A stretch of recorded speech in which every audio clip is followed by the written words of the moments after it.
त्यसैले नचिनाउन पाइन्छ भने सुजन रश्मि स्क्वायर हुन्छ अरे हजुर हाम्रो रेडियो छ यता तेरा प्रमुख टिम पनि छ तिमी त हामी सबैको नेता भइहाल्यो क्यारे माउ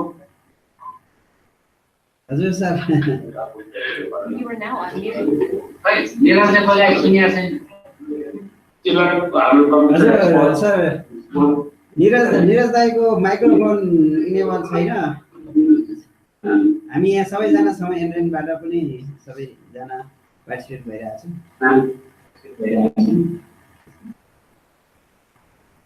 okay Pramod ji Now muted. सबैजनालाई नमस्कार मेरो नाम प्रमोद देवानी म फार्मेसी एकाडेमी आईटी सेक्सनमा काम गर्छु र हाम्रो प्रोफेसर वैद्य देखा पनि राख्नु भएको छैन उहाँलाई कतिले गरौँला विनोद चाहिँ अब सुरु गर्ने होला अरू ठाउँबाट सबै म्युट गरिदिनु होला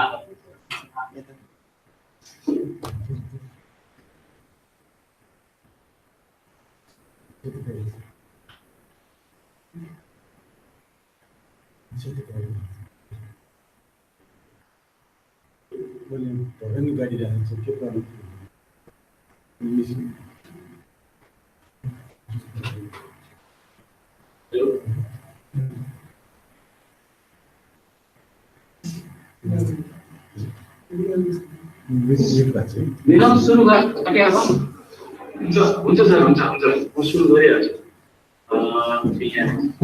सबैजनालाई नमस्ते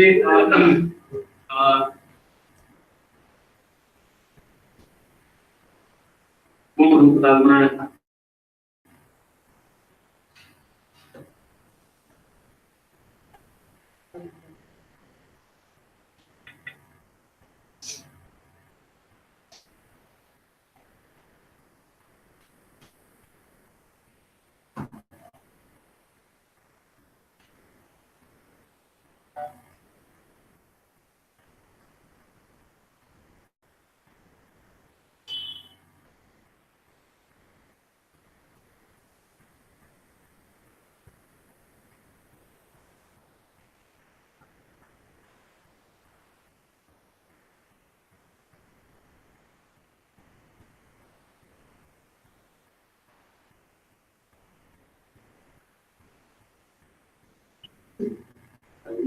विनोद सुनिरहेको छैन है हेलो हेलो सुनिरहनु भएको छ हेलो हेलो हेलो हेलो अहिले सुन्यो ए हस् हस्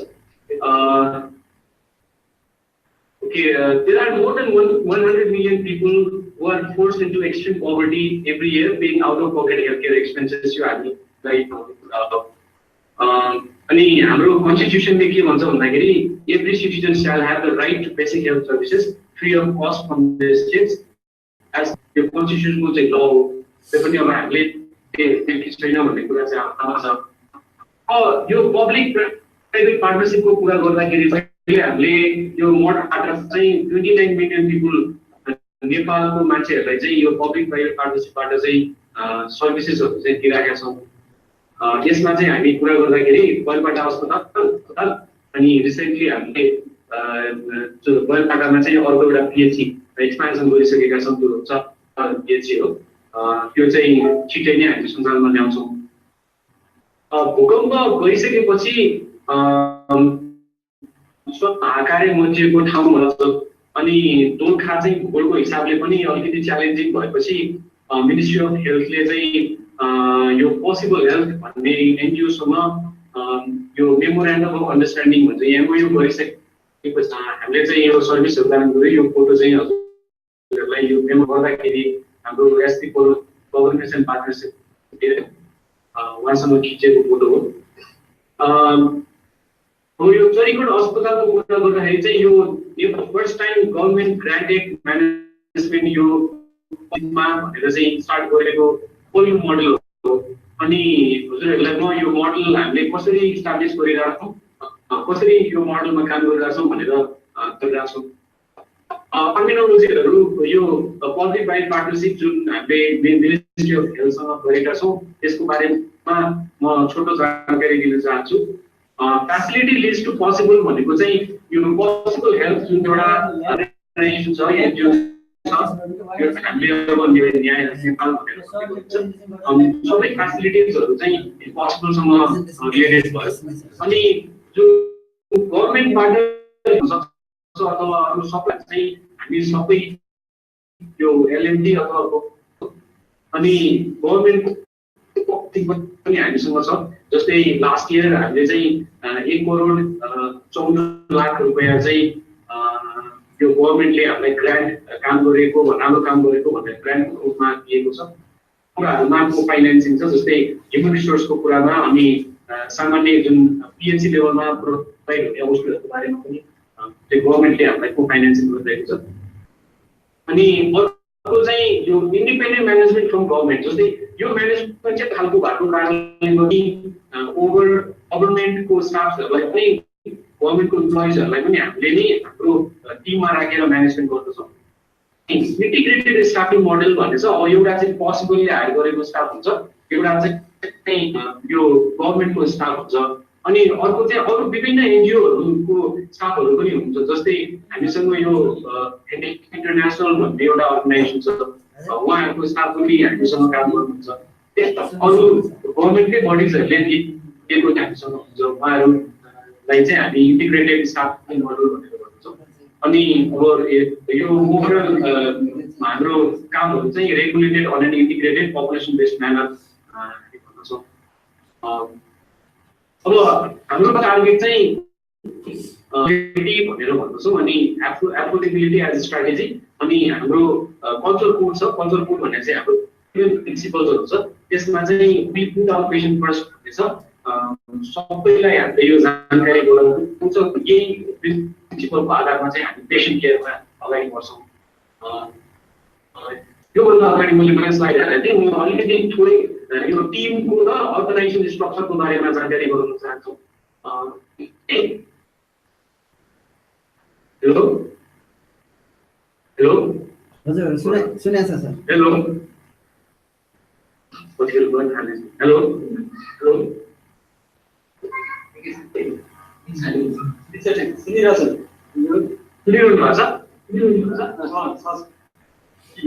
मेरो साथीलाई मैले नयाँ स्लाइड पठाएको थिएँ, त्यो स्लाइड हालिदिनु भएको छ। ठिकै छ म त्यसदेखि त्यो अनुसार गर्छु। मैले अलिकति अरू बारेमा कुरा गरेँ, अर्गनाइजेसनको स्ट्रक्चरको बारेमा कुरा गरेँ।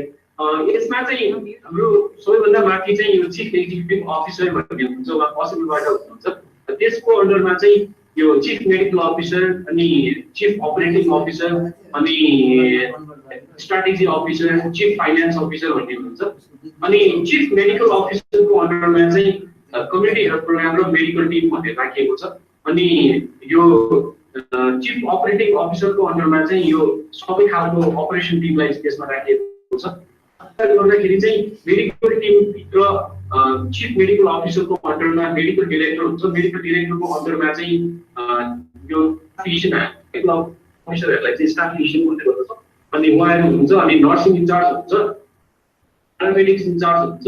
अनि हामीले चाहिँ यो इन्टिग्रेटेड यो पब्लिक प्राइभेट पार्टनरसिप भएको कारणले गर्दाखेरि चाहिँ मेडिकल टिममा चाहिँ हामीले पिएचसी इन्चार्जलाई इन्क्लुड गरेका छौँ। किनभने हामी गभर्नमेन्टको बडीमा काम गर्ने कारणले पिएचसी इन्चार्ज चाहिँ हाम्रो लाइनमा आउनुहुन्छ, लाइन म्यानेजमेन्टको रूपमा आउनुहुन्छ। अर्को चाहिँ चिफ मेडिकल अफिसरले ध्यान दिने भनेको चाहिँ कोअर्डिनेट गर्ने भनेको चाहिँ यो कम्युनिटी हेल्थ प्रोग्रामलाई हो। कम्युनिटी हेल्थको डिरेक्टर हुन्छ, त्यसपछि कम्युनिटी हेल्थ नर्सेस, त्यसपछि कम्युनिटी हेल्थ वर्कर्सहरू, त्यसरी चाहिँ लाइन। अनि हाम्रो फरक भनेको चाहिँ यो अपरेसन टिमभित्र यो मैले चिफ अपरेटिङ अफिसरको भित्र आउने कामहरूमा चाहिँ यो अपरेसन टिमलाई राखेको छ। अपरेसन टिममा चाहिँ यो जुन हेलो हेलो हजुर सर सुरु गर्नुभयो हुन्छ, कन्टिन्यू गर्नु। ओके अलिकति फरक मोडलको रूपमा भन्दाखेरि चाहिँ यो अपरेसन टिमभित्र यो हामीले चाहिँ ल्याबोरेटोरी रेडियोग्राफी हो, यो चाहिँ हामीले अपरेसन टिमभित्र राखेका छौँ। यो चाहिँ अलिकति करन्ट खालको मोडल छ। त्यसमा चाहिँ विभिन्न कुराहरूलाई हाइलाइट गरेर त्यो टिममा राखिएको अनि छलफल गरेर मेडिकल टिमभित्र आयो भने के हुन्छ भनेर त्यो कुरामा चाहिँ हामी छलफल गरिरहेका छौँ। अनि टिमको कुरा गर्दाखेरि चाहिँ हामी मेडिकल टिममा पिएचसी इन्चार्जसँग अलिकति कम्प्लिकेटेड अलिकति डिफिकल्टिज र यो एनजिओ र गभर्नमेन्टसँग काम गर्दाखेरिको कुराहरूमा यसलाई अझ यो भई चाहिँ मेडिकल टिमले चाहिँ यो पिएचसी इन्चार्जसँग कोअर्डिनेट गरेर पिएचसी इन्चार्जले चाहिँ फेरि उनीहरूको स्टाफलाई कोअर्डिनेट गर्ने चाहिँ एउटा हामीले मेकानिजम बनाएका छौँ। त्यसरी चाहिँ हामी मिटिङ बसेर गरिरहेका हुन्छौँ। अनि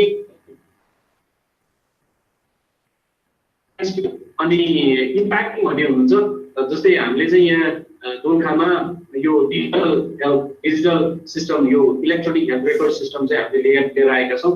सम्पूर्ण खालको रोगलाई सम्पूर्ण बिरामीलाई हामीले इलेक्ट्रोडमा लिएर आउँछौँ। भनाइको अर्थ प्रत्येक मान्छेसँग प्रत्येक डक्टर्स फिजिशियन प्रोभाइडर्सहरूसँग चाहिँ क्रोमबुकको व्यवस्थापन गरिएको छ र सबै टेम्प्लेटहरू छ जुन फार्मेसी सिस्टमबाट हामी रन गर्छौँ।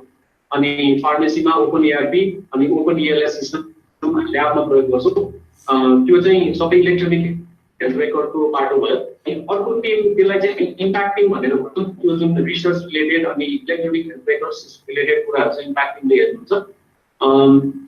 त्यसै गरी अर्को टिम भनेको चाहिँ कम्युनिटी हेल्थ पनि भने कम्युनिटी हेल्थ टिममा चाहिँ community health directors community health nurses र community health programs community health वर्कर्सहरू हुन्छ। अहिले चाहिँ हामीले 12वटा विषयमा यो कम्युनिटी हेल्थ प्रोग्राम चाहिँ रन गरिसकेका छौँ। हामीले चाहिँ यो अन्डर 5 मोडालिटी त्यसपछि यो एन्टिडायरिया चेकअप प्रायोरिटाइज गरेका छौँ। यसरी हामी बिस्तारै एक्सपेन्सन गरिरहेका छौँ। अनि अर्को चाहिँ यो पर्फर्मेन्स एट पोसिबल भन्ने छ।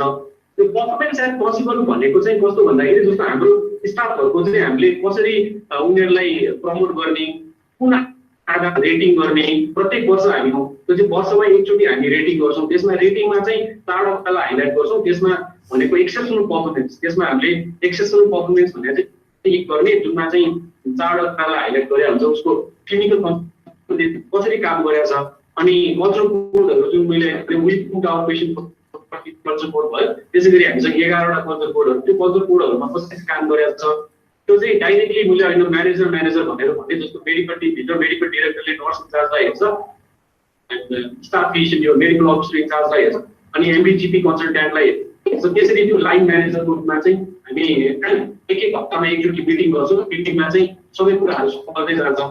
अनि यो पर्फर्मेन्समा जाँदाखेरि चाहिँ एउटा भनेको सबैको क्लिनिकल हुन्छ त्यो चाहिँ वर्षमा एकचोटि हामी रेटिङ गर्छौँ। एक्सेप्सनल पर्फर्मेन्स हो कि अनि एक्सेप्टेबल मात्रै हो कि निड्स इम्प्रुभमेन्ट हो कि अथवा सक्सेसफुल पर्फर्मेन्स हो त्यो आधारमा चाहिँ हामी रेटिङ गर्छौँ। त्यो रेटिङ पाएको आधारमा कर्मचारीको स्यालेरी बढ्ने अथवा अरू कम्पिटिसनहरूमा जाने भन्ने डिमान्ड गर्छौँ। त्यो चाहिँ वर्षमा एकचोटि गर्छौँ। यो चाहिँ ओभरअल पोसिबलको हाम्रो स्ट्रक्चर भयो। अब म अलिकति त्यो स्लाइडलाई नै ध्यान दिएर स्लाइडमा नै आएँ। अब कसरी हामीले यो पब्लिक प्राइभेट पार्टनरसिप भन्दाखेरि यो भूकम्प गइसके पछाडि केही समय यहाँ एमएसएफ यो मेडिसिन ट्रान्सपोर्ट युनिटले काम गर्नुभयो। त्यस पछाडि उहाँहरू गइसकेपछि यो गभर्नमेन्टको स्ट्रक्चर जुन पिएचसी भएको थियो त्यसलाई चाहिँ पोसिबल हेल्थले म्यानेजमेन्टमा राखेर काम गर्यो। हामीले patient services serious section emergency अब्स्टेटिक्सहरू गऱ्यौँ। अनि 15औं दिनमा आएर यो इनपेसेन्ट र इमर्जेन्सी केयर पनि सुरु गऱ्यौँ। अनि 20औं दिनमा आएर सर्जिकल सर्भिसेसहरू अनि अर्थोपेडिक्स पनि हामीले सुरु गऱ्यौँ। हामीले अर्थोपेडिक्स चाहिँ अर्को चाहिँ बालपाटा अस्पताल र चरिकोट अस्पतालमा अल्टरनेट गरेर उहाँले सेवा दिनुहुन्छ। अनि यो स्पाइन नेल भन्ने छ खुट्टाको लागि स्पेशली फर यो टिबिआर र फिमर फ्र्याक्चरको लागि चाहिँ यो उहाँहरूको अन्डरमा हामीले नै गर्ने गर्छौँ। यो चाहिँ रेगुलरली हामीले यो सर्भिस दिइरहेको छ। अनि हामीले 30 मा चाहिँ यो इलेक्ट्रोनिक इन्भेन्टरीको पार्ट चाहिँ स्टार्ट गरेका हौँ। अब सर्भिसेसको कुरा गर्दाखेरि चाहिँ अब ओभरअल सबै ठाउँमा सबै ओभरअल हुने ठाउँ भन्दा अलिकति हामीले ल्याउन खोजेको चाहिँ र अलिकति एक्सपेक्टेड अनि जुन यो पपुलेसनमा बेस्ड हुने कुरा गर्दाखेरि चाहिँ जस्तो यो प्राइमेरी हेल्थ सेन्टरमा डेन्टल सर्भिसलाई हामीले अलिकति मजबुत बनाएका छौँ। अनि अर्को कुरा चाहिँ मेन्टल हेल्थ अलिक छुट्टै खालको प्रोग्राम छ हामीसँग। मेन्टल हेल्थको चाहिँ कस्तो छ भन्दाखेरि साइकोसोसियल काउन्सिलर्सहरू हामीसँग हुनुहुन्छ। दुईजना साइकोसोसियल काउन्सलर्सहरू हुन्छ अनि यो प्राइमेरी केयर फिजिशियन्स भनेका चाहिँ हामी डक्टर्सहरू अनि प्यारामेडिक्सहरू हुन्छौँ। हाम्रो साइकियाट्रिस्ट आउनुहुन्छ, साइकियाट्रिस्ट चाहिँ 2 देखि 3 महिनामा एकचोटि आउनुहुन्छ अनि 5 देखि 10 दिनको ट्रेनिङ हामीलाई दिनुहुन्छ। त्यसमा कमन प्रेजेन्टेसनहरू जस्तै यो साइकोसिस, डिप्रेसन, एन्जाइटी डिसअर्डर, PTSD अनि यो अल्कोहल रिलेटेड अनि हेडेक लाइक अनि इन्भेस्टिगेसन हेर्नुहुन्छ। त्यो भिडियोको आधारमा र त्यो जुन WHO ले दिएको गाइडलाइनको आधारमा हामी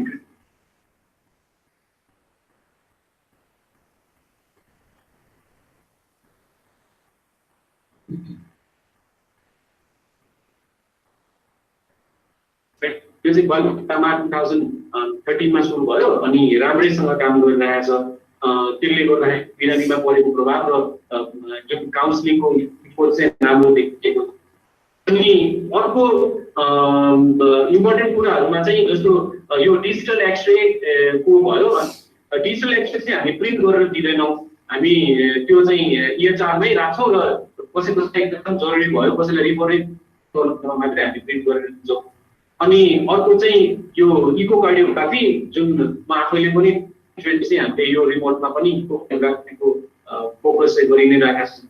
अनि अर्को चाहिँ हामीले अहिले स्टार्ट गरेको क्रोनिक डिजिज इन्भेस्टिगेसन। क्रोनिक डिजिजमा चाहिँ यो COPD अनि डायबिटिजलाई हामीले फोकस गरेका छौं। अब COPD को चाहिँ हामीले क्वालिटी इम्प्रुभमेन्टमै ल्याइसकेका छौं, यसको प्रोटोकल बनाइसकेका छौं र त्यो टेम्प्लेट भनेर हामी त्यो क्वालिटी इम्प्रुभमेन्टमा गइसकेका छौं, जसले गर्दाखेरि 3 महिनामा एक्युट एक्जाजर्बेसन हुने रेट चाहिँ डेफिनेटली राम्रै रेटमा घटेको देखिन्छ। अनि अर्को चाहिँ अब यो प्राइमेरी हेल्थ सेन्टरमा ब्लड ब्याङ्किङ सुविधा पनि हामीले उपलब्ध गरेका छौं। अर्को चाहिँ यो बिसाइड्स जेनरल सर्जरी यो बाहेक हामीले orthopedic सर्जरी पनि हामीले यहाँ रेगुलर। अनि अर्को इम्पोर्टेन्ट एस्पेक्ट चाहिँ करिकुलम बेस्ड CME भन्छौं। करिकुलम बेस्ड CME चाहिँ हामीसँग काम गर्ने यो के रे गिल्ड फेलोजहरु उहाँहरुसँग मिलेर हामीले करिकुलम बेस्ड एभ्री डे 9 बजे 15 मिनेटदेखि 10 बजेसम्म हामी त्यो गर्छौं। त्यसमा चाहिँ हामीले करिकुलम बनाएका छौं प्रत्येक सिस्टमलाई विचार गरेर, जस्तो ग्यास्ट्रिक इन्टेस्टाइनल सिस्टमको 6-7 वटा डिजिजहरु अनि कार्डियोभास्कुलर सिस्टमको 6-7 डिजिजहरु भनेर हामी 6 महिनामा त्यो सबै प्याकेज चाहिँ बनाएका छौं। त्यो चाहिँ प्रेजेन्टरहरु MD-GP हुन्छ, MBBS हुन्छ, नर्स हुन्छ अनि प्यारामेडिक्सहरु हुन्छ। हामीले अब हप्तामा 5 वटा क्लास लिन्छौं। त्यो 5 वटा क्लासमा चाहिँ त्यो कुराहरु रोस्टर चाहिँ प्रिन्ट गर्छौं पहिले, त्यसरी हामी जान्छौं।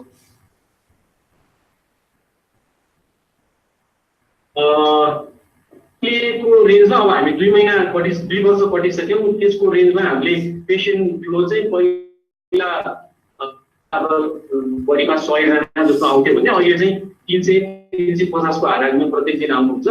अनि हामीले टोटल पेशेन्ट चाहिँ अहिले 1,25,000 अस्ति भर्खर कटेको रेन्ज हो यो। अनि हाम्रो एडमिसन्सहरु पनि बढी नै राखेको छ अनि पेशेन्ट्सहरु भयो। अनि टोटल नम्बर अफ बेड चाहिँ अहिले हामीसँग 35 बेड छ अनि हाम्रो अकुपेन्सी चाहिँ 50-60% चाहिँ जहिले पनि भरि नै राखेको हुन्छ। अब यो चाहिँ मैले हजुरहरुलाई OPD पेशेन्टको देखाएँ। यो 2017 देखिबाट अहिले डिसेम्बर 2017 यो अहिले जाडोमा चाहिँ अलिकति कम छ। हाम्रो म्याक्सिमम पेशेन्ट चाहिँ 6000 जति पुगेको छ जुनमा। त्यो चाहिँ हाम्रो पेशेन्टको ट्रेन भयो। अर्को मैले हजुरहरुलाई जस्ट लाइक सिजरियन सेक्सन र नर्मल डेलिभरी, हाम्रो maximum number of normal delivery त्यसमा 4 वटा सी सेक्सन। हजुरले हेर्नु डाटा हेर्नु भयो भने चाहिँ डेफिनेटली हाम्रो सिजरियन सेक्सन रेट चाहिँ एकदमै कम देखिन्छ। जस्तै नर्मल डेलिभरी 58 भएको ठाउँमा सी सेक्सन, लास्ट मन्थमा 72 वटा डेलिभरी भएको छ, त्यसमा 3टा मात्रै सिजरियन सेक्सन। अब यसमा चाहिँ हामीले एउटा कुरा चाहिँ के भन्दाखेरि अब अलिकति डिफिकल्ट डेलिभरिजहरुलाई पनि हामीले एटेन्ड गर्ने भनेर एउटा गर्यो। अर्को चाहिँ यो प्रिफेस लाइक यो भजाइनल बर्थ आफ्टर सेक्सन भनेर को नर्म्सलाई पनि हामीले प्रमोट गरिराखेका छौं।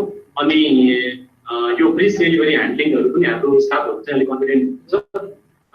अनि त्यो भएको कारणले गर्दाखेरि पनि चाहिँ अलिकति कमले हो। अनि यो हाम्रो रिफरल साइट नै हो कि अरु हेल्थ पोस्टहरुले सबैले हामीलाई रिफर नै गर्नुहुन्छ। अनि यो ट्रेन हेर्दाखेरि हामीले चाहिँ SPF ट्रेनिङ पनि साइट बनाउन सकिन्छ कि भनेर त्यो आइराखेका छौं। अर्को चाहिँ यो अपरेसन्सको हुन्छ। अब हाम्रो म्याक्सिमम अपरेसन चाहिँ एउटा ताका 38वटा हुन्छ, एभरेजमा एउटा दुईटा अपरेसनहरु चाहिँ मेजर अपरेसनहरु गर्छौँ हामी।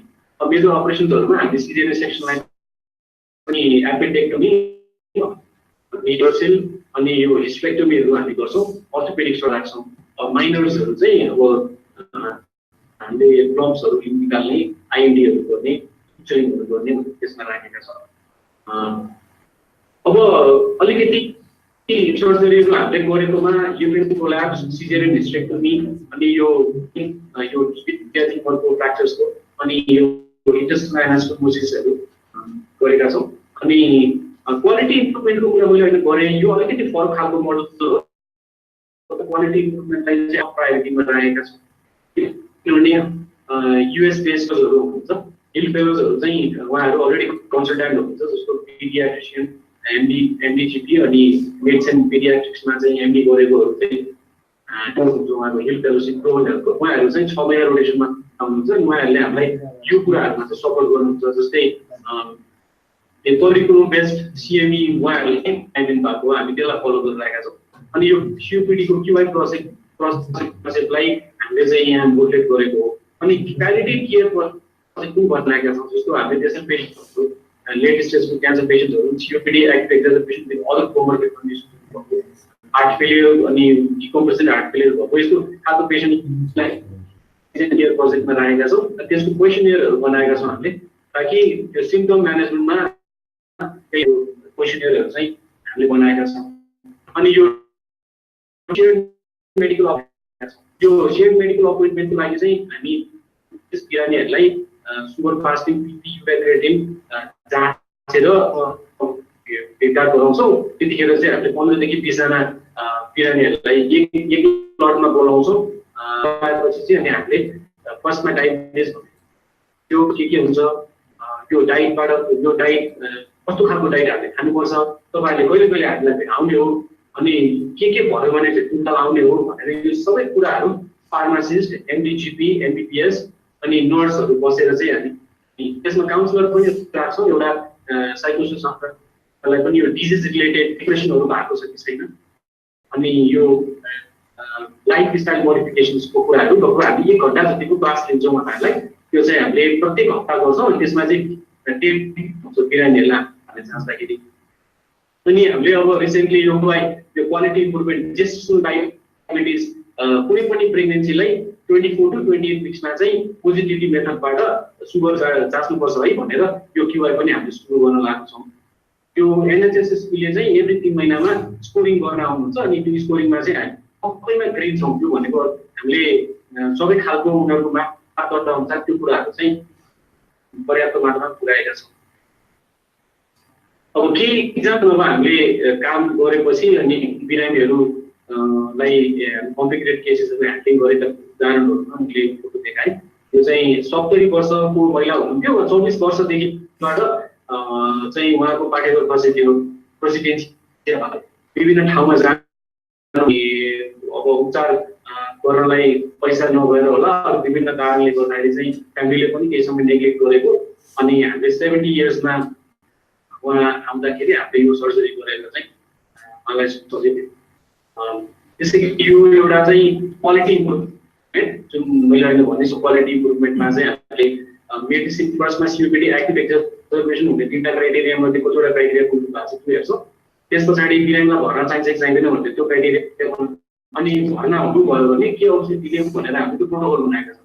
त्यो प्रोटोकलको आधारमा हामी 3 देखि 5 दिनसम्म भर्ना गरेर बिरामीलाई राख्ने भनेर बनाएका छौँ। त्योबाट हेर्दाखेरि चाहिँ सिग्निफिकेन्टली एक्टिभ एक्जर्भेसन पहिलाको रेन्जमा एकदमै घटेको। एकजना बिरामीलाई हामीले एक्चुअली रेगुलर मेडिसिन खानुभयो भनेदेखि चाहिँ 3 महिना पछाडि मात्रै एक्टिभ एक्जर्भेसन पाइएको देखिएको छ। अनि यो चाहिँ एउटा इक्जाम्पल जस्तो नेग्लेक्टेड यो टिबिया फ्र्याक्चर विभिन्न कारणले उपचार गर्न सक्नु भएन, सामान्य मेडिकलमा जनकपुरबाट आउनुभएको बिरामी हो अनि उहाँको चाहिँ यो लगभग 9 महिना पछाडिको फ्र्याक्चर हो यो।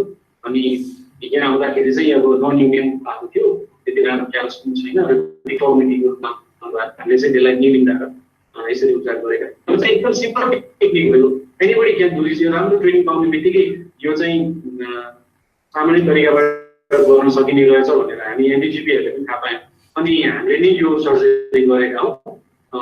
हामीले अहिले 11वटा सर्जरी गरेका छौँ। त्यसमा चाहिँ 23वटा सर्जरी भएको छ। त्यसपछि टोटल 24-25वटा सर्जरी यो निलिङ सर्जरीहरू चाहिँ हामीले गरिसकेका छौँ।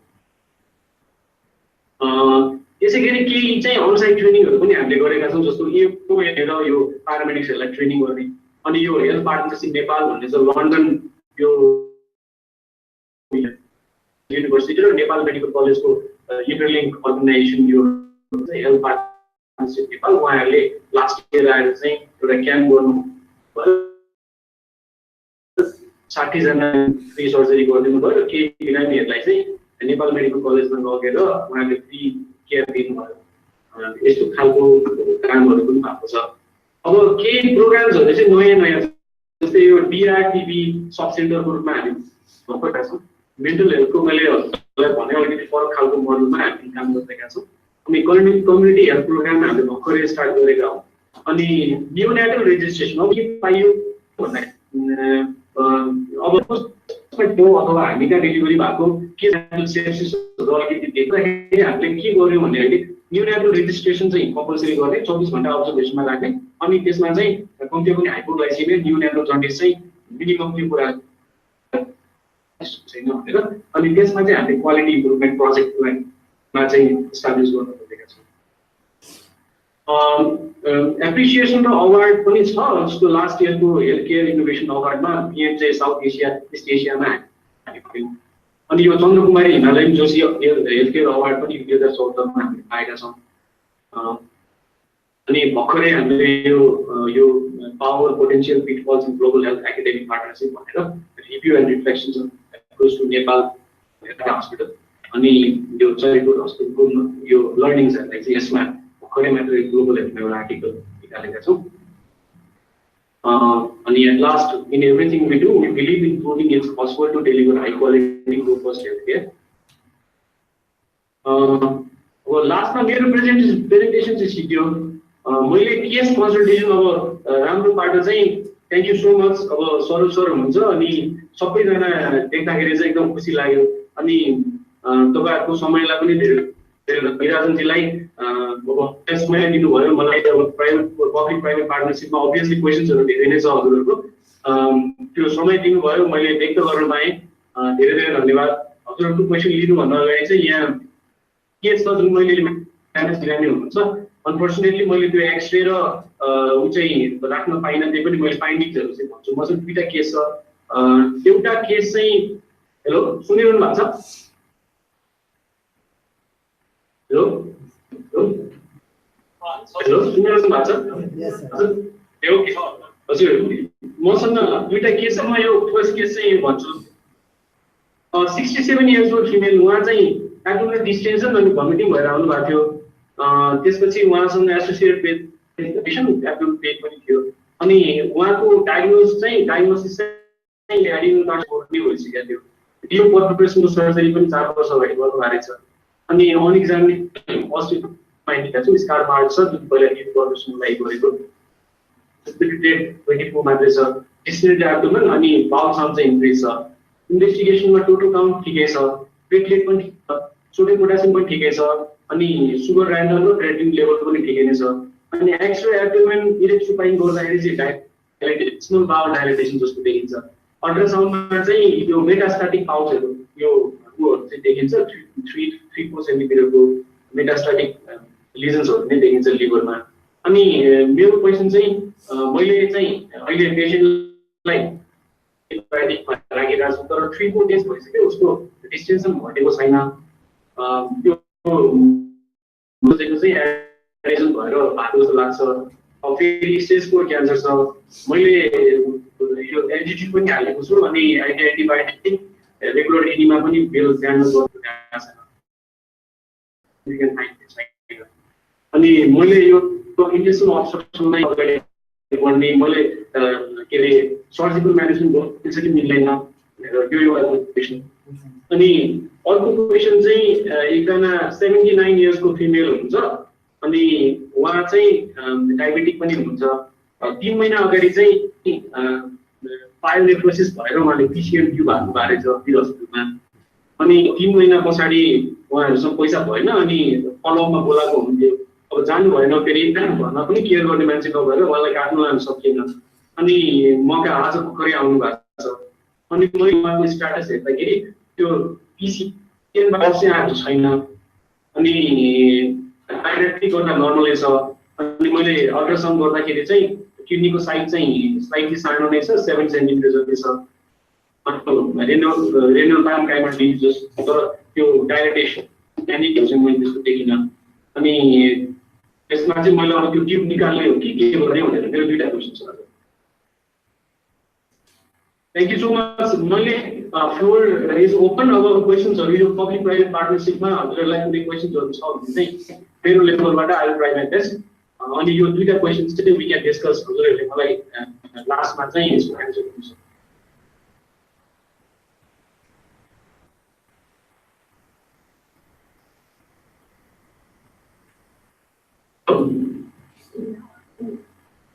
हजुर मेरो प्रेजेन्टेसन सिक्यो। Dr. Binod, congratulations.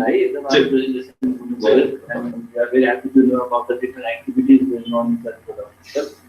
हामीले पहिला पनि डिफरेन्ट सोर्सेसहरुबाट सुनिरहेको हो, तर फर्स्ट ह्यान्ड नलेज पढ्दाखेरि चाहिँ खुसी लाग्यो। myself Dr. Artin from Pavan Model Hospital.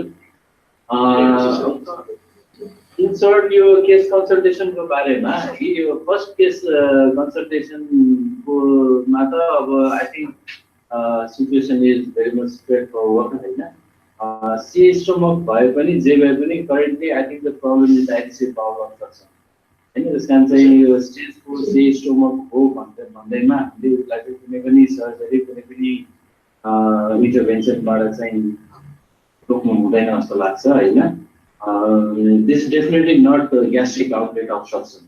X-ray ma dilated small bowel देखिनु भनेको she is having some sort of adhesive bowel obstruction. Stage 4 C stomach भए तापनि adhesive bowel obstruction most of the time it gets better by itself, but after 3 or 4 days if it is not getting better then definitely she needs surgery.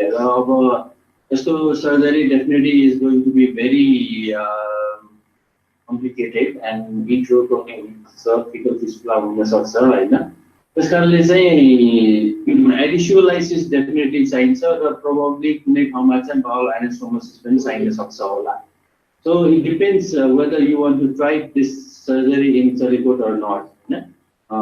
त्यही भएर चाहिँ probably मेरो सजेसनमा चाहिँ is going to be a bit complicated surgery. यो चाहिँ अलि better सेन्टरमा चाहिँ गर्न पार्छ राम्रो छ। एउटा के गर्न सकिन्छ भने उसको चाहिँ अब 3 डेज देखि कन्जर्भेटिभ म्यानेजमेन्ट राखिसकेको हुन्छ। यो एडिसिभ बाउल अब्स्ट्रक्सनमा चाहिँ हामीले चाहिँ ग्यास्ट्रोग्राफिन अर युरोग्राफिन दिएर अब्स्ट्रक्सन रिलिभ गर्न सक्छौँ। It's a very simple procedure. NG ट्युबबाट चाहिँ 100 ml जति चाहिँ युरोग्राफिन चाहिँ ट्युब गरेर चाहिँ क्ल्याम्प दिने र चाहिँ एक्सरे गरेर चाहिँ सिग्नल एक्सरे गरेर चाहिँ हेर्न पनि सकिन्छ युरोग्राफिन कहाँ पुग्यो भनेर। र चाहिँ 24 आवर्समा युरोग्राफिन चाहिँ यो राइट साइड अफ कोलममा पुगेको छैन भनेदेखि चाहिँ that is not going to get better itself by anesthesia. So अनि यो चाहिँ थेरापेटिक पनि हुन्छ भन्ने चाहिँ मानिन्छ। त्यसकारण युरोग्राफिन छ एभाइलेबल छ भनेदेखि चाहिँ एनजी ट्युबबाट 100 ml युरोग्राफिन राखेर हेर्न सकिन्छ होला। र के गरी युरोग्राफिन फेल भयो भनेदेखि चाहिँ अब त्यसपछि सर्जिकल इन्टरभेन्सन कहाँ गर्ने भन्ने कुरा चाहिँ यो चाहिँ आई थिंक अलि विचार गर्नुपर्छ। Thank you, sir. I think the second case might be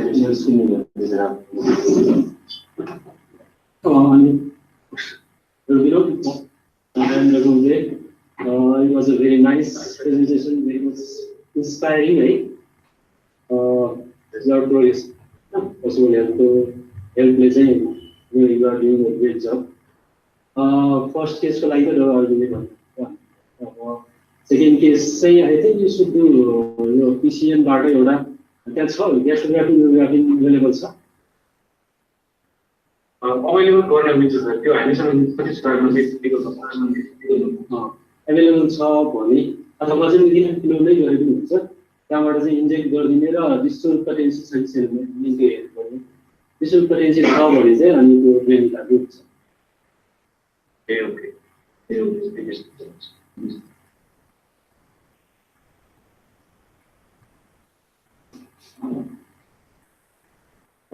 Thank you, Dr. Dangal. It was a really good presentation. Nepalko Center for Rural Healthcare and Telemedicine, Binod Dangal. So, welcome once again. Inter-hospital sharing. We started with a big number of hospitals, right? So, some 4-5 hospitals. But thanks to NREN, at the 7th match, we have almost doubled the number of participants. So, Bharkharai, we had a presentation on public-private partnership in healthcare by Dr. Binod Dangal. Possible health for District Medical Director Nijo. Our next presentation will be by Mr. Pavan Shakya, who is very well known. The Executive Director of ICT DIMA. And recently he's working a lot in the health sector as well. So let's hear what he has to talk about using broadband in healthcare.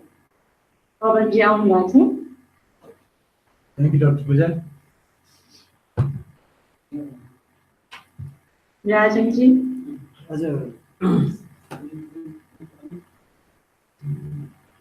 Upload presentation upload गरेको छ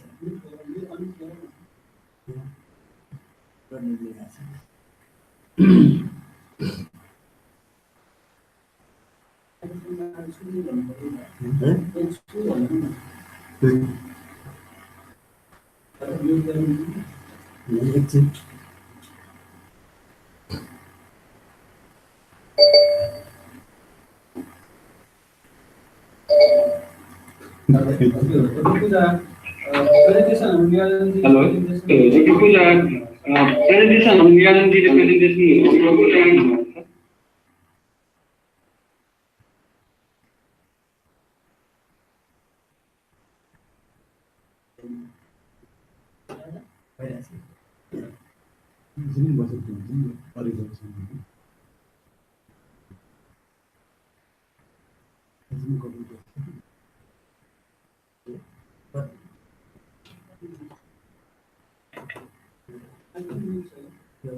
Your eyes in. Thank you.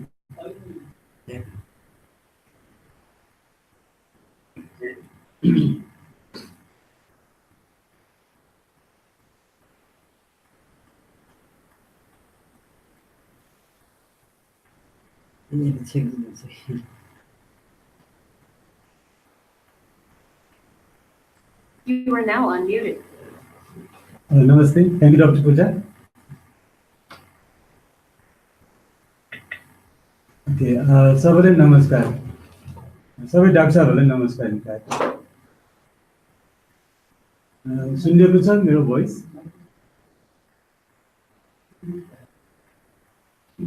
सुनेको छ. Okay, thank you.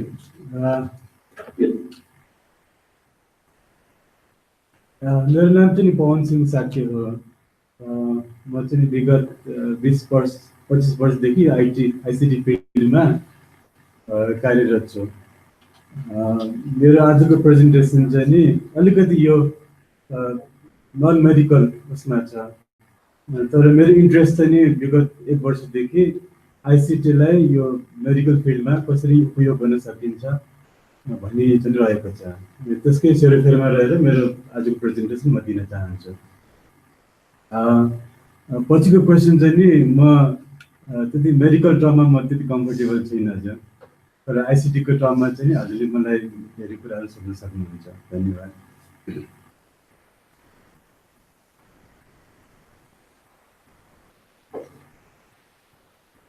मेरो संस्थाको नाम चाहिँ नि center for information and communication technology for development हो. यसमा चाहिँ हामी अहिलेसम्म 7 जना इन्भल्भ छौँ. यो 7 जना चाहिँ हामी डिफ्रेन्ट सेक्टरबाट आएका छौँ. हाम्रो चेयरम्यान हुनुहुन्छ मिस्टर मनोहर भट्टराई. चाहिँ आइसिटी को नेपालको पोलिसी र रेगुलेसनसँग एकदम नजिक रहेर काम गर्ने व्यक्तित्व हुनुहुन्छ। जस्तै अर्कामा हाम्रो डाक्टर भूषण श्रेष्ठ हुनुहुन्छ, उहाँ चाहिँ जिआइएस एक्सपर्ट र इन्फर्मेसन सिस्टम एक्सपर्ट हुनुहुन्छ। त्यसै गरी म छु, अनि हाम्रो अर्को साथी हुनुहुन्छ मिस्टर सुरज डङ्गोल, उहाँ चाहिँ एप्लिकेसन डेभलपमेन्टतिर धेरै फोकस हुनुहुन्छ। अर्को चाहिँ डाक्टर शिशिर मानन्दर हुनुहुन्छ, उहाँ चाहिँ प्रोफेसर हुनुहुन्छ अहिले अस्ट्रेलियामा। उहाँको चाहिँ विगत 9 वर्षदेखि यो आइटी पोलिसीमा पढाउनुहुन्थ्यो उहाँले। त्यसै गरी मिस्टर अभिमन्यु पाण्डे भन्ने हुनुहुन्छ र अर्को एकजना हाम्रो ज्ञानेन्द्र भन्ने साथी हुनुहुन्छ। हामी 7 जनाले यो संस्थामा काम गरिरहेका छौँ। र हाम्रो चाहिँ मूल नारा ICT for empowerment and development रहेको छ, विकास तथा सशक्तिकरणको लागि सूचना तथा सञ्चार प्रविधि। भन्नु यो चाहिँ मैले काम गर्ने सिलसिलामा हामी धेरै ठाउँमा घुमेका छौँ। जस्तै हामी जति पनि कलिगहरू छ, हामी डिफ्रेन्ट डिफ्रेन्ट सेक्टरबाट आएको, मैले अघि नै भनिहालेँ यहाँहरूलाई।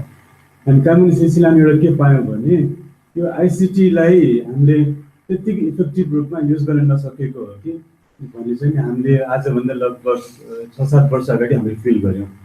त्यो चाहिँ कुन कन्टेक्स्टमा फिल गऱ्यौँ भन्दाखेरि सायद मभन्दा यहाँहरूलाई धेरै अवेर होला, हामी 1990s को कुरा गर्दाखेरि अथवा भनौँ इभन 2000 भन्दा अगाडिको कुरा गर्दाखेरि हाम्रो छिमेकी मुलुक भारतमा चाहिँ जुन यो टेलिफोन एक्सेस थियो, यो टेलिफोन एक्सेस यति पुवर थियो कि जति पनि बोर्डरका साथीहरू हुनुहुन्थ्यो उहाँले चाहिँ नेपालमा आएर फोन गर्न आउनुहुन्थ्यो। भन्दाखेरि हामी त्यति नै बेला टु सम एक्सटेन्ट डिजिटल युगमा प्रवेश गरिसकेका थियौँ। र म एउटा गौरवको साथ के भन्न सक्छु भने 1995 मै हाम्रो नेपालमा इन्टरनेट एक्सेस थियो विभिन्न रूपमा। र हामी चाहिँ नि भनौँ न लगभग 96-97 मै मतलब सबैको घरमा नभए तापनि सर्टेनको व्यक्तिहरूको घरमा चाहिँ हामी इमेल एक्सेस सुरु गरिसकेका थियौँ। भने हामी 2 स्टेटमा थियौँ, जबकि आजको कन्टेक्स्ट हामी एनालाइसिस गर्दाखेरि नेपाल हामी धेरै नै पछि परेका छौँ। त्यो एउटा चाहिँ के मलाई के लाग्यो भने हामीले कता न कता यो आइसिटीलाई चाहिँ नि अलिकति गर्न मात्रै सोच्यौँ कि भन्ने चाहिँ हामीलाई हाम्रो ग्रुपलाई चाहिँ त्यही भएर चाहिँ अब यसलाई त्यसरी गरेर भएन, हामी सबै ठाउँमा एकजुट भएर चाहिँ नि अब यसलाई चाहिँ कसरी विकासको लागि प्रयोग गर्नु पर्यो भनेर हामी यो संस्था चाहिँ खडा गऱ्यौँ। त्यही भएर हाम्रो नारा चाहिँ यो रहेको छ।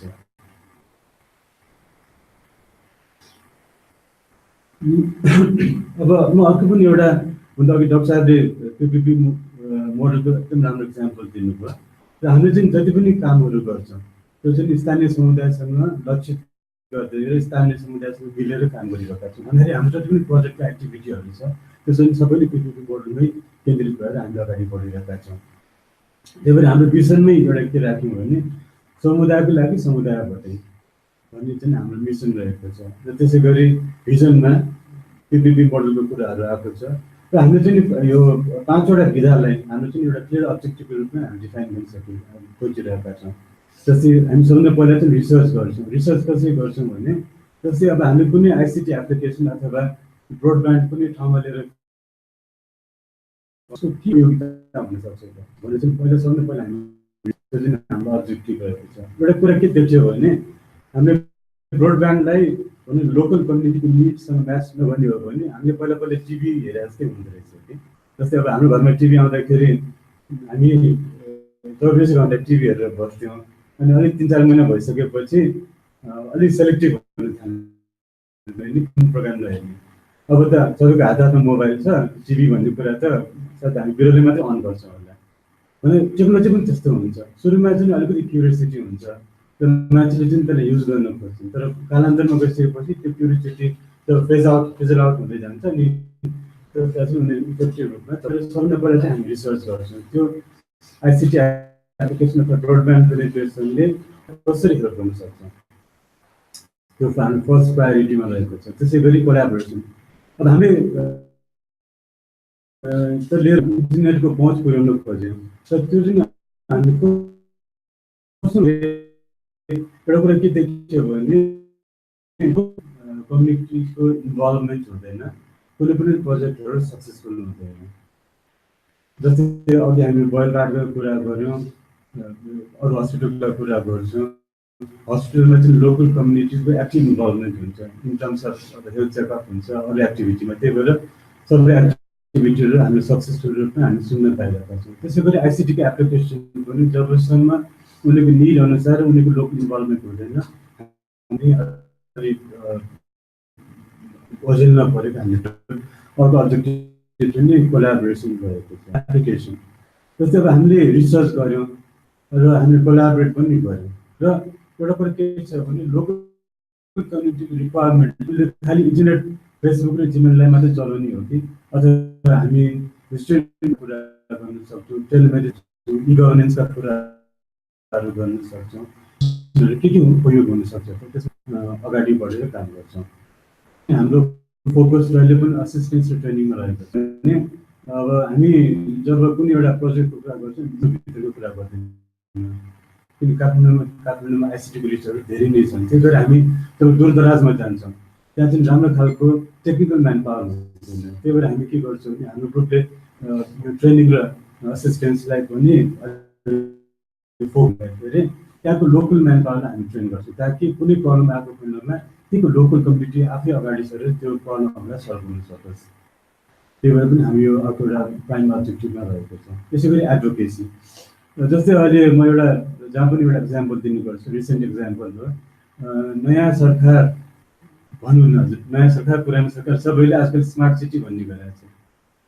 तर विधिको विडम्बना के छ भने जस्तै अस्ति हामी यो दुल्लुमा गएका थियौँ दैलेखमा, दुल्लुलाई पनि स्मार्ट सिटी घोषणा गरिरहेको रहेछ। अनि हामीले मेयर साहबसँग कुरा गऱ्यौँ ल बधाई छु मेयर साहब स्मार्ट सिटी आउने भयो तपाईँ, उहाँ आफै अवेर हुनुहुन्न स्मार्ट सिटीको बारेमा, भनेर थाहा नै रहेनछ मेरो आफ्नो गाउँमा स्मार्ट सिटी आउँदैछ भनेर।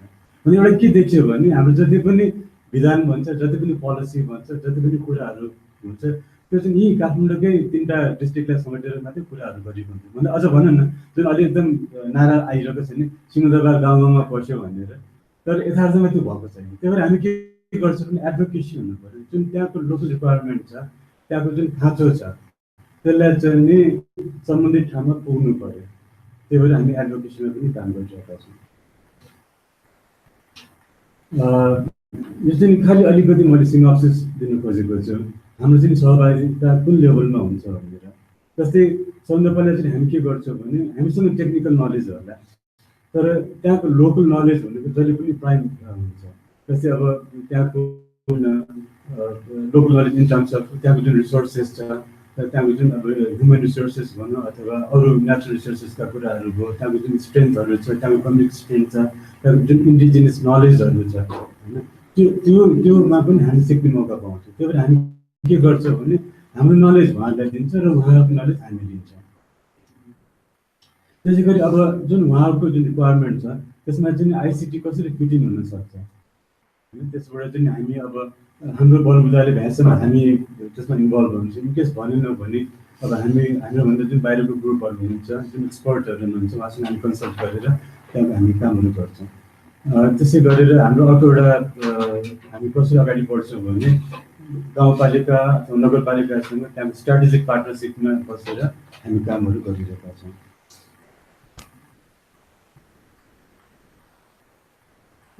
मैले अघि पनि भनिहालेँ अब म चाहिँ जहिले पनि इफेक्टिभ ब्रोडब्यान्ड र रिलेभेन्ट एप्लिकेसन भन्छु जहाँ गए पनि। किनभने जबसम्म ब्रोडब्यान्ड इफेक्टिभ हुँदैन मान्छेले के गर्दा चाहिँ फेसबुक र जिमेल र च्याटमा मात्रै त्यसलाई खर्च गर्छौँ।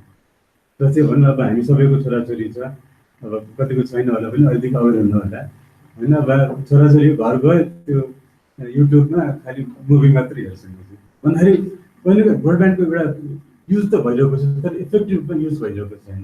त्यसलाई चाहिँ हामी कसरी इफेक्टिभली युज गर्न सक्छौँ त्यसमा पनि हाम्रो बेसी फोकस रहनु पऱ्यो।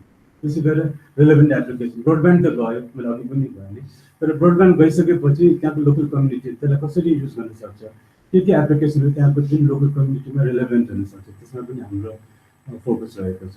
त्यही भएर हामीले जुन 3टा भनाइलाई जहिले पनि कुरा गर्ने गर्छौँ। जस्तै फर्स्टमा चाहिँ सूचना समुदायको लागि विकास औजार हुनुपर्छ होइन। त्यसले चाहिँ त्यहाँको जुन लोकल डेभलपमेन्टलाई कसरी एनहान्स गर्छ आइसिटीको एप्लिकेसनबाट, त्यसमा चाहिँ हामीले अलिकति त्यसलाई चाहिँ प्राइम अब्जेक्टिभको रूपमा राखेर काम गर्न लागि गर्छौँ।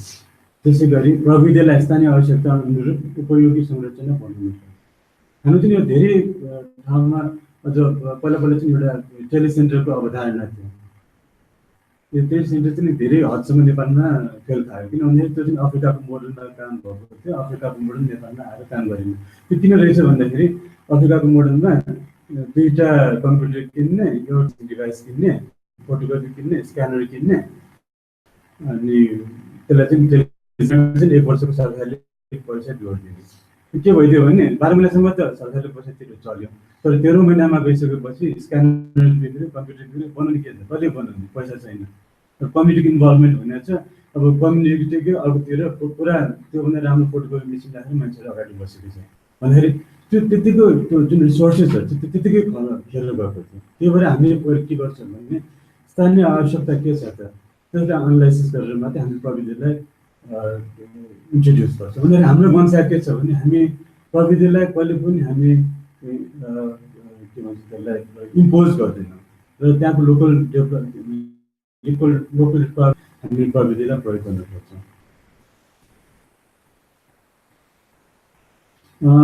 यसमा चाहिँ म अलि हाम्रो जुन अहिले 2-3वटा मेजर एक्टिभिटीहरू छ त्यसको बारेमा अलिकति यहाँ म हजुरलाई अपडेट गर्न चाहन्छु। अहिले अलिकति यो टक अफ द टाउन भन्ने आइसिटी 4D को इनिसिएटिभको रूपमा अहिले हामी यो एभरेस्ट प्रोजेक्ट भन्ने काम गरिरहेका छौँ। यसमा चाहिँ नि हाम्रो प्रमुख लक्ष्य रहेको छ यो गोरखचेप भन्ने ठाउँ छ जुन चाहिँ बेस क्याम्प भन्दा यो ठाउँबाट बेस क्याम्प पुग्नलाई लगभग 1 घन्टा जति लाग्छ।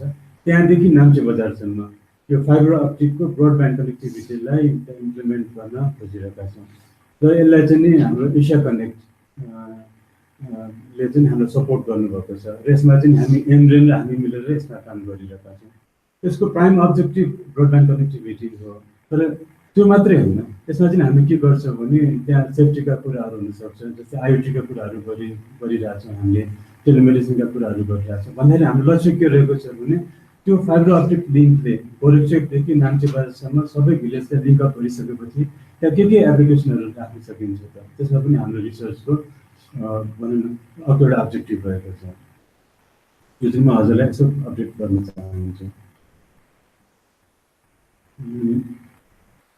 अब अघि पनि मैले यहाँ निवेदन गरेँ कि यसको उद्देश्य भनेको नाम्चे बजारदेखि माउन्ट एभरेस्टसम्म अथवा गोरखचेपसम्म चाहिँ हामीले फाइबर अप्टिक लिएर जाने। त्यो चाहिँ खालि मैले एउटा ग्राफिकल हजुरले हेर्न सजिलो होस् भनेर बनाइदिएको छु। यसमा चाहिँ अब हाम्रो लक्ष्य के छ भने अहिले चाहिँ नि गोरखचेपदेखि नाम्चे बजारसम्म मात्रै छ र पछि गएर चाहिँ यसलाई हामी यता तराई बेल्टसम्म पनि एक्सटेन्ड गर्न सोचिरहेका छौँ। र यो प्रोजेक्टको अघि पनि मैले यहाँ सरकारलाई निवेदन गरेँ कि हाम्रो यो प्रोजेक्टलाई चाहिँ पिपिपी मोडलमा अगाडि बढाइरहेका छौँ। भन्दाखेरि फर्स्ट पी भनेको पब्लिक भनेको त्यहाँ स्थानीय समुदाय र स्थानीय जनसरकार हो, उहाँसँग क्लोजली हामी काम गरिरहेका छौँ। र सेकेन्ड पी भनेको प्राइभेट हो। प्राइभेटलाई चाहिँ यसमा हामी किन इन्भल्भ गऱ्यौँ भन्दाखेरि जति पनि प्रोजेक्ट हामी इम्प्लिमेन्ट गर्छौँ त्यसको एउटा दुर्दशा भनेको त्यसको सस्टेनेबिलिटी पार्ट चाहिँ कसैले पनि ध्यान दिएको हुँदैन। त्यही भएर जबसम्म त्यहाँ प्राइभेट पार्टीको इन्टरभेन्सन हुँदैन त्यसका बिजनेस मोडलका कुराहरू आउन सक्दैन, किनभने गभर्मेन्ट आफैले त्यसलाई प्राइभेट के अरे यो रेभेन्यू अर्निङको मोडल बनाउनु सक्दैन। त्यही भएर चाहिँ प्राइभेट पार्टीको इन्टरभेन्सनको एकदम जरुरी भएको छ। त्यसरी नै त्यो प्रोजेक्टहरू सस्टेनेबल हुने हामी देखेका छौँ। त्यही भएर चाहिँ यसलाई पिपिपी मोडलमा हामी अगाडि बढाइरहेका छौँ। र अर्को चाहिँ नि मैले यहाँ मेन्सन गर्नु खोजेको चाहिँ नि यो अघि मैले दुलुको पनि कुरा गरेँ, त्यहाँ अर्को एउटा प्रोजेक्ट हामी सुरु गर्न गइरहेका छौँ। त्यो चाहिँ नि हामीले फेरि इफेक्टिभ ब्रोडब्यान्ड फर हेल्थ, यो इफेक्टिभ भन्ने वर्ड फेरि मैले प्रयोग गरेको छु यो प्रोजेक्टमा पनि। र यसको प्राइम अब्जेक्टिभ है community run project to support public health service center by using broadband for medical services and application भनिरहेको छ। यसमा चाहिँ हामी के गर्नु खोजिरहेका छौँ भने हाम्रो अब्जेक्टिभ भनेको फेरि पनि ब्रोडब्यान्डलाई चाहिँ इफेक्टिभ रूपमा त्यसको प्रयोग होस्। र अर्को चाहिँ अब हामी हेल्थ अगाडि बढिसकेपछि हेल्थ सिस्टममा ब्रोडब्यान्डमा अगाडि बढिसकेपछि र त्यहाँ हेल्थमा काम गरिसकेपछि त्यो हेल्थ इन्फर्मेसन सिस्टम छ त्यो चाहिँ भनौँ न जुन इन्फर्मेसन सिस्टम हामी त्यहाँ डेभलप गरिरहेछौँ त्यसको आधारमा चाहिँ नि त्यहाँको जुन रिपोर्टिङ मेकानिजम छ यसमा चाहिँ म अलिकति पछि गएर प्रश्न पार्न चाहन्छु र हाम्रो जुन अर्को एउटा उद्देश्य रहेको development of health information system for local analysis and effective reporting रहेको छ। जस्तै लोकल एनालाइसिस भन्नाले जस्तै भनौँ अघि त्योभन्दा अगाडि म एउटा कुरा भन्न चाहन्छु कि यो हामीले त्यहाँ चाहिँ एउटा क्लिनिक इन अ ब्याग भन्ने सिस्टमलाई सायद for the first time in Nepal त्यसलाई हामी प्रयोग गर्न गइरहेका छौँ। तर त्यो चाहिँ क्लिनिक इन द ब्याग भनेको टेलिमेडिसिनको एउटा किट हो। त्यो किटले चाहिँ त्यहाँको इन्फर्मेसन सिस्टम जेनेरेट गर्छ। जस्तै पेसेन्टको कुराहरू, उसको डायग्नोस्टिक जति पनि हामी इसिजीको कुराहरू गरौँ, यो फिभरको, हाम्रो प्रेसरको, ग्लुकोज लेभलको, हिमोग्लोबिन लेभलको र आदि इत्यादि कुराहरू जुन डाक्टर साहबहरू धेरै अवेर हुनुहुन्छ मभन्दा त्यसको सब इन्फर्मेसनहरू त्यो किटमा अभाइलेबल हुन्छ र त्यसको चाहिँ हामी लोकल लेभलमै एनालाइसिस गर्छ र इफेक्टिभ रिपोर्टिङ भन्दाखेरि त्यसले चाहिँ त्यसमा एउटा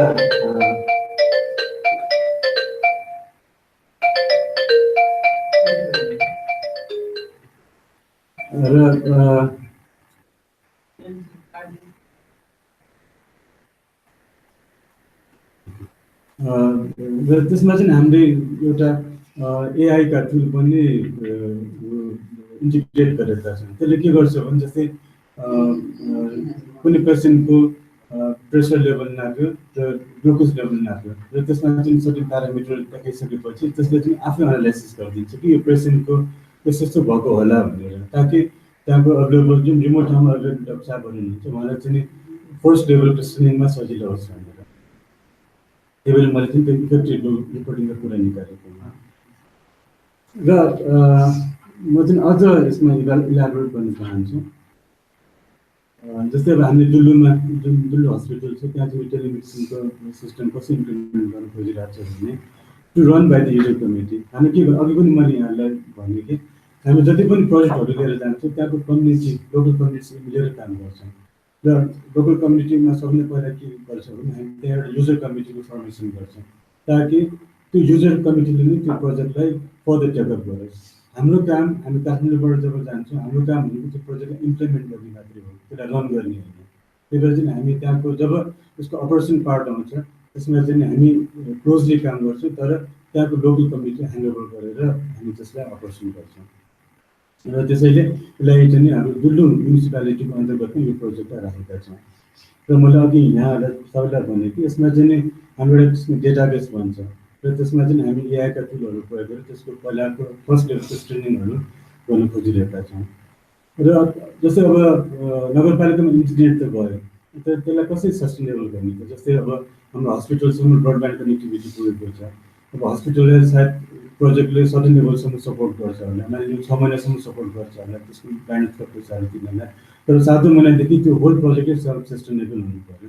त्यसबाट चाहिँ हामीले जस्तै अरू फिचरलाई पनि एडप्ट गर्दै जान्छौँ। र जस्तै अब कुनै गाउँमा ब्रोडब्यान्ड सर्भिस पुगिसकेपछि त्यसलाई अब कसरी सस्टेनेबल बनाउने भन्ने कुराको चिन्तन मनन चाहिँ त्यो युजर कमिटीले गर्छ, त्यसमा चाहिँ हामी इन्टरफेयर गर्दैनौँ।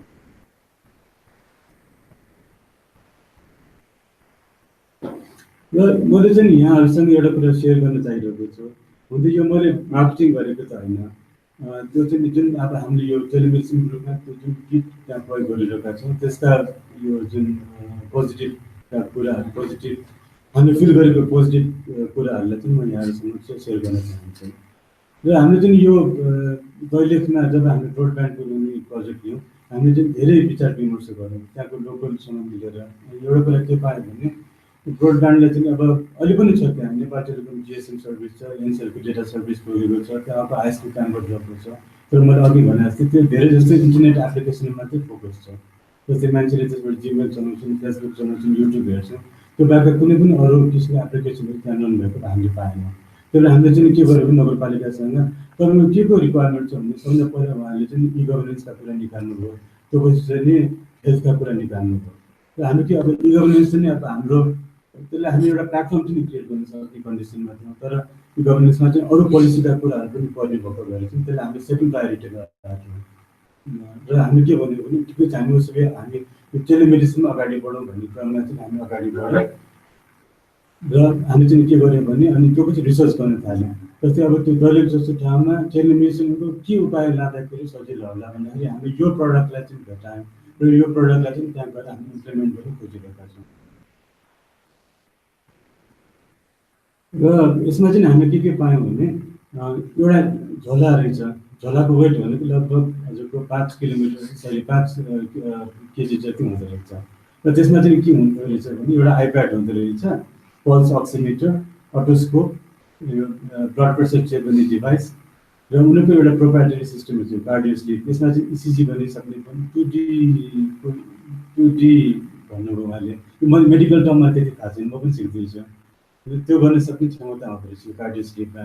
र स्पाइरोमिटर अनि वेट गर्ने मेसिन, आइआर थर्मोमिटर लगायतका अरू कुराहरू जस्तै अब ब्लड टेस्ट गर्ने डिभाइसहरू र युरिन टेस्ट गर्ने डिभाइसहरू र इभन पोर्टेबल अल्ट्रासाउन्ड पनि त्यो ब्यागभित्र चाहिँ नि हुँदो रहेछ। र यस्तो सिस्टमलाई चाहिँ हामी त्यहाँ इम्प्लिमेन्ट गर्न खोजिरहेका छौँ।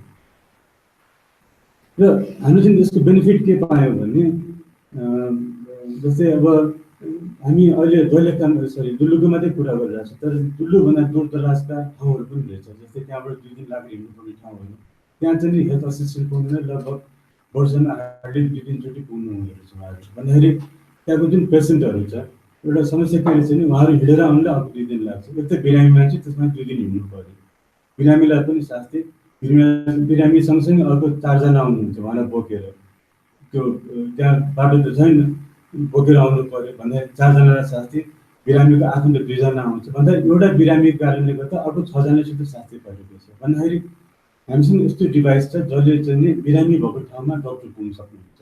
डक्टर पनि वेल इक्विप भएर, डक्टर साहब मात्रै होइन कि स्टेथोस्कोप मात्रै होइन कि अरू प्यारामिटर चेक गर्ने सामानका सहित पुग्न सक्नुहुन्छ। त्यही भएर हामी त्यसलाई जुन यो ग्याप मेडिकल्समा जुन ग्याप भइरहेको छ त्यसलाई चाहिँ कहीँ न कहीँ ब्रिज गर्छ यो इक्विपमेन्टले भन्ने हामी त्यसलाई सोच्यौँ। प्रिभेन्टिभ र primary care at ward level होइन। अघि मैले यहाँलाई निवेदन गरेँ, जुन यो ब्याग बोकेर गइसकेपछि त्यसमा जुन सामानहरू छन् त्यसले चाहिँ देन एन्ड देयरै पनि त्यो उहाँले चेकअप गरेर त्यसको सर्टेन रिपोर्टहरू जेनेरेट गर्न सक्नुहुन्छ र बिरामीलाई चाहिँ उहाँले डायग्नोज गर्न सक्नुहुन्छ।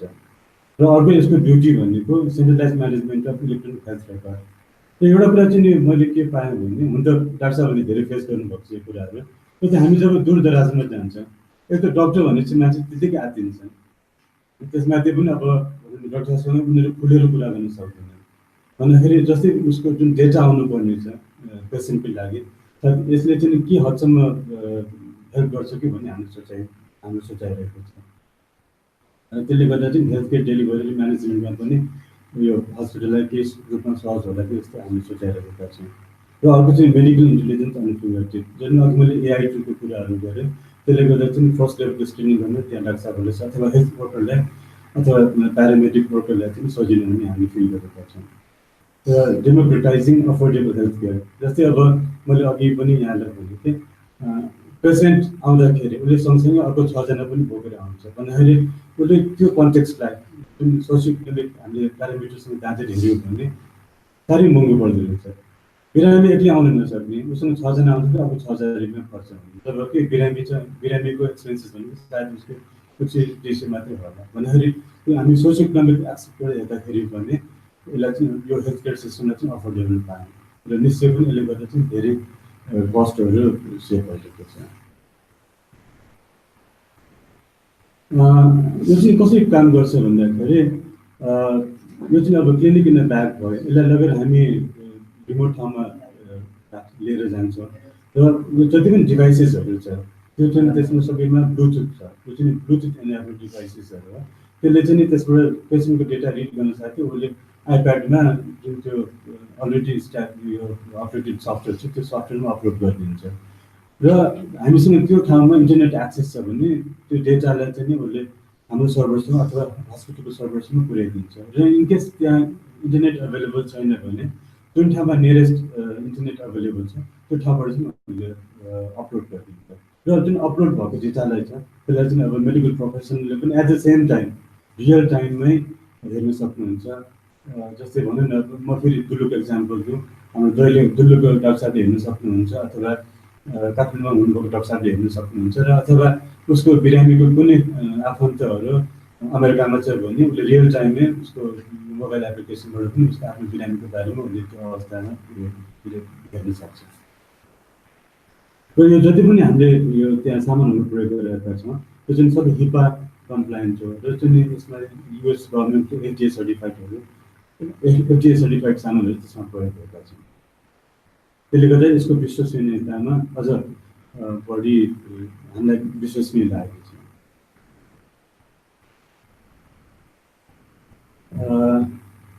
अलिक जुम गर्न सकिन्छ। हुन त अब यसमा अब त्यो इसिजीका अरू कुराहरू चाहिँ यसमा चाहिँ डाक्टर साहबले धेरै बुझ्नुहुन्छ होला मैले भन्दा। अब मैले के मात्रै भन्नु खोज्छु भने जुन अघि हामीले यो हेल्थ डेटाको कुराहरू गऱ्यौँ, पेसेन्टका डेटाहरूको कुरा गऱ्यौँ होइन, त्यो जुन अब यो ब्लुटुथ इनेबल डिभाइसेसका कुरा अघि मैले देखाएँ यहाँहरूलाई, त्यसको बेसिसमा चाहिँ नि त्यो जुन सिस्टम छ त्यो सिस्टमले नि यस्तो खालको रिपोर्टहरू चाहिँ जेनेरेट गर्छ धेरै, ताकि अब भने यी रिपोर्टका आधारमा चाहिँ नि त्यहाँ हुनुभएको डक्टर साहबले अथवा मेडिकल जुन हेल्थ वर्करहरू हुनुहुन्छ उहाँले चाहिँ एनालाइसिस गर्न सक्नुहुन्छ। इनकेस उहाँले गर्न सक्नु भन्दा पनि अब त्यो रिपोर्टलाई चाहिँ नि अरू अर्बन एरियामा भएको डाक्टर साहबहरूले चाहिँ एनालाइसिस गर्न सक्नुहुन्छ, प्रोभाइडेड इन्टरनेट एक्सेस छ। त्यो डिभाइसले चाहिँ यस्तो खालको रिपोर्टहरू चाहिँ जेनेरेट गर्छ।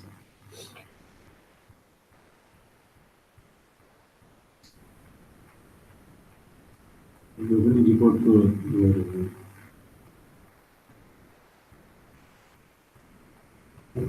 अब जस्तै अब यो हामी जब हामी टेलिमेडिसिनको कुराहरू गऱ्यौँ त्यो चाहिँ एकदमै हामीलाई इनोभेटिभ सोल्युसन लाग्यो। जस्तै हाम्रो जस्तो कन्टेक्स्ट, हाम्रो जस्तो जोग्राफिकली च्यालेन्ज ठाउँहरूमा चाहिँ यो एकदम इनोभेटिभ हुन्छ जस्तो हामीले फिल गरेका छौँ। र यसको इम्प्लिमेन्टेसनको च्यालेन्ज भन्दाखेरि के पनि देखिन्न कि एउटा ब्याक बोकर पहिला बोक्नुभन्दा अगाडि त्यो डिभाइसेसहरू चार्ज भएको छ कि छैन त्यसलाई हामी हेर्नु पर्यो। त्यो चार्ज भइसकेपछि त्यो डिभाइसलाई ठाउँमा बोक्नु पाऱ्यो ब्यागमा, र त्यसलाई बोकेर गयो। बोक्नु पनि गाह्रो छैन, जम्मा 5 किलो मात्रै छ, त्यसलाई बोकेर गयो। र यसले चाहिँ के गर्न सकिन्छ भन्ने कुरा चाहिँ मलाई अलिकति हाइलाइट गर्नु खोजेको छ। जस्तै अब क्रोनिक डिजिज, जस्तै अघि सिओपिडीको कुराहरू गर्नुभयो डाक्टर साहबले, त्यो चाहिँ स्पाइरोमिटरबाट पनि चेक गर्न सक्दो रहेछ। र यसलाई चाहिँ हामीले कुनै पनि ठाउँमा लगेर पेसेन्टलाई इजिली गर्न सक्छौँ, त्यो चेकअपहरू गर्न सक्छौँ। र यसको कम्प्याटिबिलिटीको कुरा गर्दाखेरि चाहिँ यो अरू डिभाइसेसहरूसँग पनि कम्प्याटिबल छ। जस्तै तर त्यो अरू डिभाइसेसहरू चाहिँ यो हिपा र FDA सर्टिफाइड चाहिँ हुनु पर्दैन, ताकि यसको जुन क्रेडिबिलिटी छ त्यो चाहिँ नि नगुमोस्।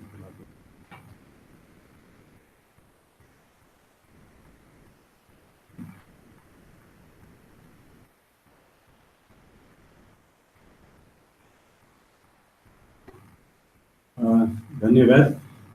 हजुरको के क्वेसनहरू छ भने यो चाहिँ नन मेडिकल क्वेसन मात्रै, मेडिकल क्वेसन त म एन्सर गर्न सक्दिनँ। नन मेडिकल क्वेसनहरू के छ भने म तयार छु। यो सबैले समय दिनुभयो, धन्यवाद।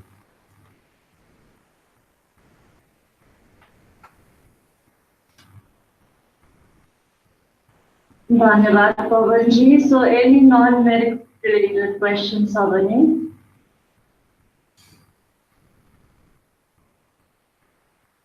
अब मलाई रिक्वेस्ट छ पवन जी, तपाईँहरूको इम्प्लिमेन्टेसन के हुन्छ त्यो हामीलाई पनि खबर पाऊँ, because we are all working in telemedicine भनेको छौँ। अब सिमिलर रिक्वेस्ट सजिलो छ, त्यो हामी पनि संस्थाहरूमा प्रयोग गर्न सक्यो भने अझ बिरामीलाई बढी सेवा दिन सक्छौँ होला, स्पेसली रुरल सेक्टरमा। सो आजको प्रेजेन्टेसन्सहरू, I hope all of you gained some knowledge. It was a mix of both health and internet sector. It's a combination गर्दै हामी चाहिँ नि हेल्थ केयरमा अझ अगाडि बढ्न सक्छौँ भन्ने हाम्रो प्रयत्न छ। र त्यसमा एनरेनको सहयोगले यो चाहिँ 7th इन्टर हस्पिटल सेयरिङ हुन आज पोसिबल भयो। धन्यवाद स्पेसली राजनजी। सो यतिमै आजको हाम्रो कार्यक्रम टुङ्ग्यौँ। धन्यवाद सो मच। अब अर्को कार्यक्रम फेरि भेट्ने आशा गर्दछु। Thank you. हस् म गर्छु। Pavanji, it was very nice presentation. Thank you. I'm Dr. Uday from model hospital हजुरलाई एकचोटि म भेट्छु होला र यो आतानको चाहिँ मिटिङ हुनु गइरहेको छ मार्च 27-28 मा त्यो बेलामा चाहिँ हजुरले यो प्रेजेन्टेसन गरिदिनुहुन्छ कि भन्ने अब रिक्वेस्ट लिएर म एकचोटि हजुरलाई भेट्छु Sure, definitely. हस् थ्याङ्क यू विनोदलाई पनि थ्याङ्क यू भेरी मच अहिले उत्तर दिइसकेको छ ओके पवनजी हेलो निरञ्जन पवन म कति पनि बोले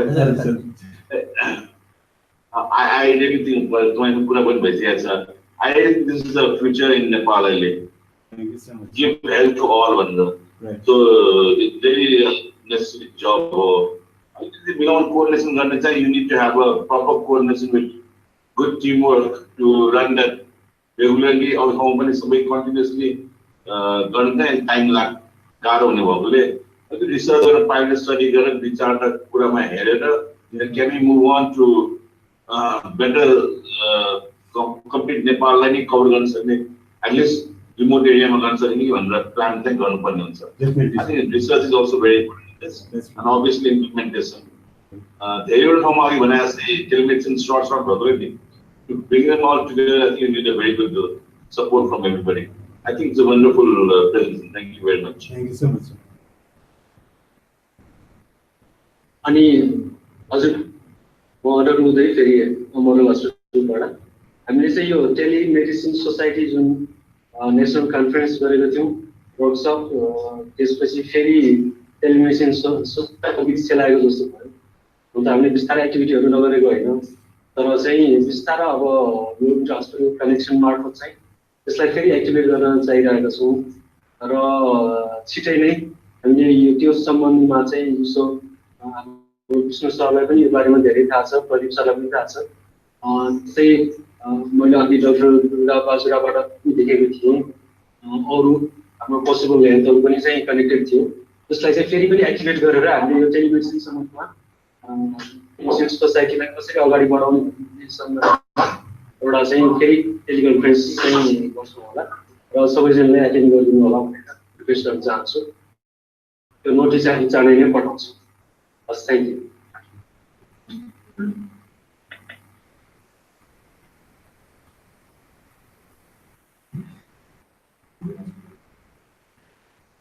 Thank you, Niranjan. Bye. हजुर Thank you, everybody. हजुर वीर हस्पिटलमा सर केही भन्दै हुनुहुन्छ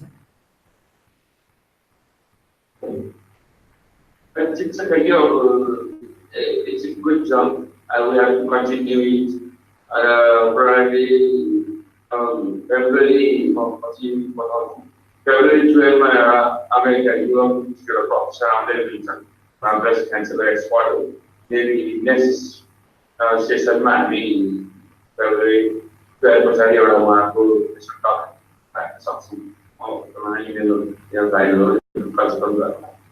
हजुर हुन्छ सर हुन्छ हामी कम्युनिकेट गरेर नेक्स्ट अब फेरि सेसनको चाहिँ हामी इमेल गर्छौँ Tomorrow to reach out to walls, back out to us, people who invest let's hope in the future हाम्रो नेपालको विभिन्न सेक्टरमा हेल्थ केयर डेलिभरीमा चाहिँ निकै सपोर्ट गर्दा and in fact we would like to know more details about it.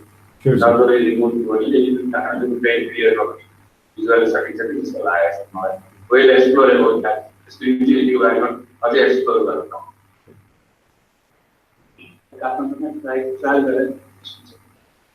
Our prosecutor manager start and start Sort about selling.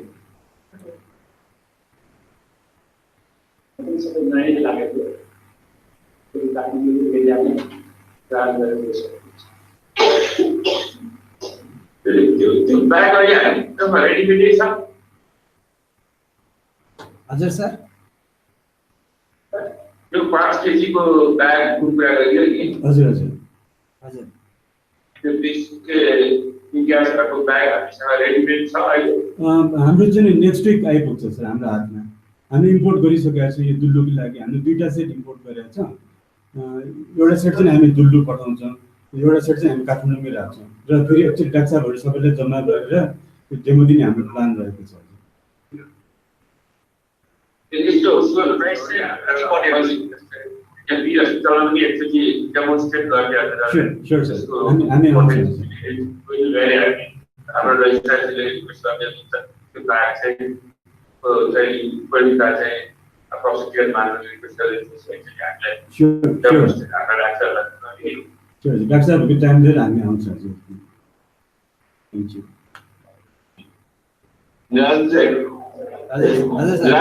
हजुर sir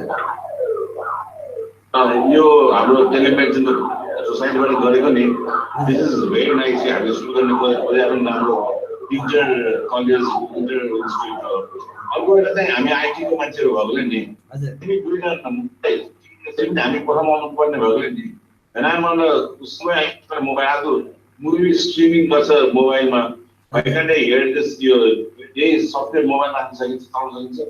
हजुर मोबाइलबाट पनि अब हामी यो हेर्छौँ यो यसको लागि चाहिँ हामी कसरी गर्न सकिन्छ त्यसको तयारी गर्छौँ। यहाँबाट मेरो टिमहरू बाहिर बसिरहेको छ उताहरूकोमा त्यहाँ गएर आफ्नो मोबाइलमा हेरेर डिस्कस गर्नु more people can join in नि। हजुर के छ त्यो गर्न सकिन्छ सर?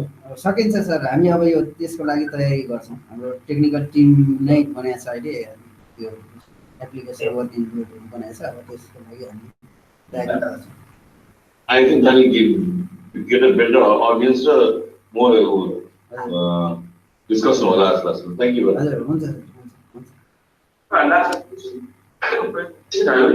हामीलाई